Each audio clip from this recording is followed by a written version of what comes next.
Mahigpit na minomonitor ng Department of Migrant Workers o DMW ang kalagayan ng mga Pinoy seafarers sa Black Sea kasunod ng mga ulat ng drone attack malapit sa Russia.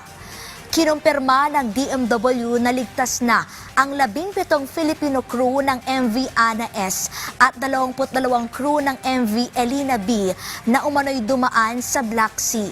Samantala, nagbigay na rin ng agarang tulong ang ship owner sa mga apektadong crew, kabilang ang cash assistance, communication devices, damit, gamot at iba pang pangangailangan.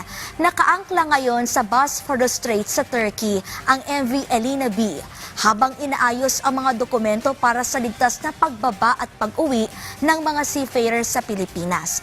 Ayon kay DMW Secretary Hans Kakdak, nananatiling pangunahing prioridad ng pamahalaan ang kaligtasan at kapakanan ng mga Pinoy seafarer.